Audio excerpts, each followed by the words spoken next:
Hey everyone, this is Sarah with sewingpartsonline.com, and today we're going to be going over the Fringe looper foot so we can add some really cool decorative elements to your projects.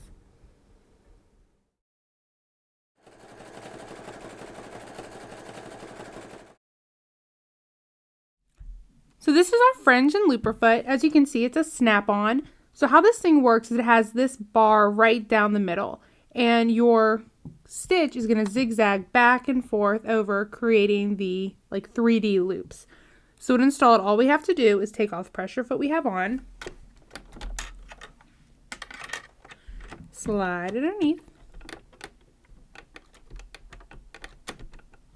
and there we go, ready to sew.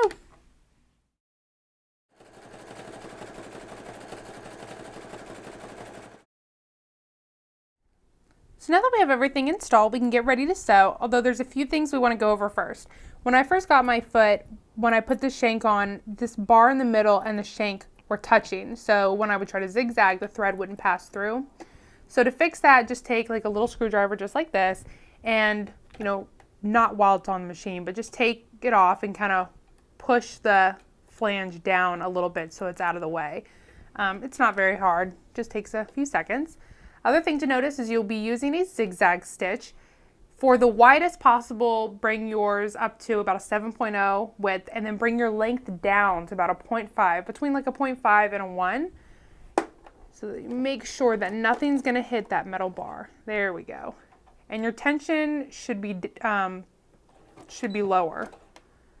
So like my tension right now is, my tension right now is at 0.5. on my machine. So I'm just going to back stitch and I'm going to start sewing. Here we go.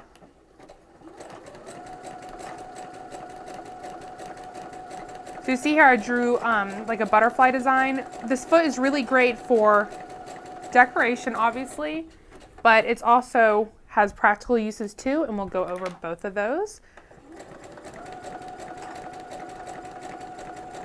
So it goes kind of slow because the stitch length is so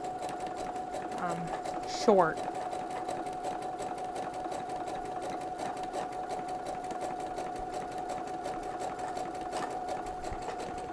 And then you can sew curves. Just kind of go slowly, that's all.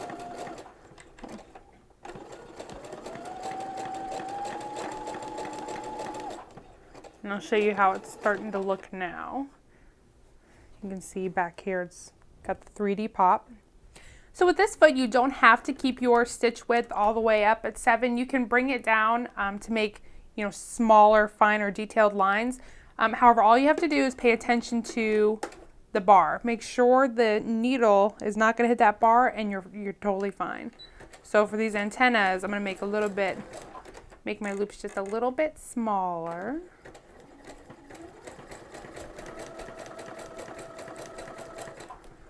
Back stitch. And I'm not going to use my thread cutters. I want to keep the thread long so I can knot it off if I'm worried about them coming out. And so I would do the same thing over here, and then maybe use like a flower stitch foot for the smaller circles. But you can see how much potential this has as a decorative feature in your sewing. So this is the fringe and looper foot. So I'm going to show you how to make some fringe. Keep all the settings that we just had. We want stitch length at 0.5, stitch width at 7. So here we go. Oh, and tension down. So do a little back stitch. And we're just going to make some loops first.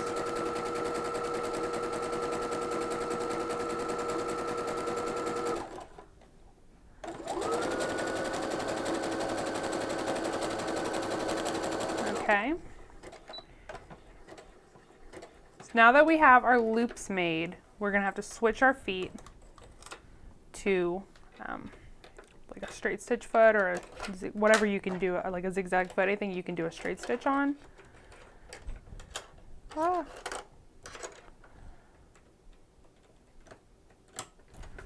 And go to a straight stitch. If you have one that kind of doubles back on itself, that one's really great. If not, just shorten your stitch length as much as you can. And we're going to sew a straight line right along the edge. And move your tension back up.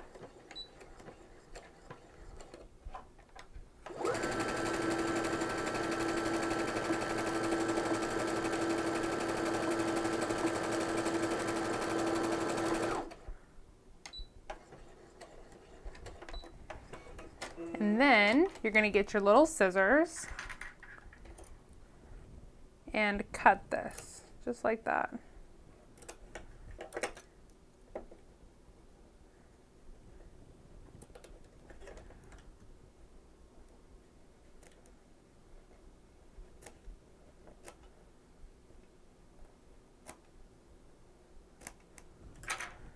Woo, cool fringe. And then just, you know, do this on the back if you want to. Some of the threads will come out, but the main focus is up here. Pretty cool.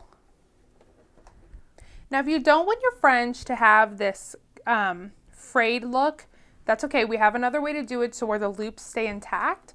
So we're going to do exactly what we did before.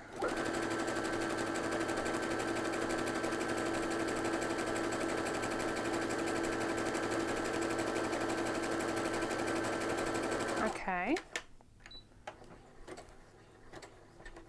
We're going to pull it out and look at the back of your stitch. You see the white bobbin thread is right here. So we want to sew our straight stitch on the opposite side. We don't want to sew over the bobbin thread. So go ahead and get your other foot out. So now that I have my regular foot back installed for a straight stitch, I'm going to sew real close to the edge right here. So on this side underneath the fabric is where the bobbin thread is, and I'm sewing over here. So I'm going to go ahead and do my stitch. And depending on the look that you want, how close you want the kind of fringes to be, you can increase or decrease the stitch length of the straight stitch we're doing.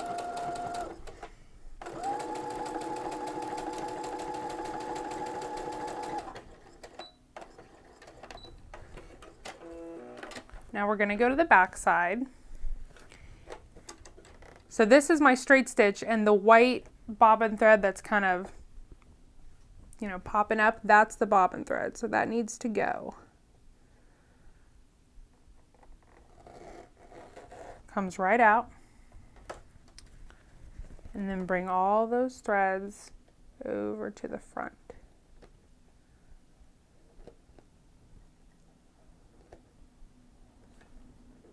And pull them out like this.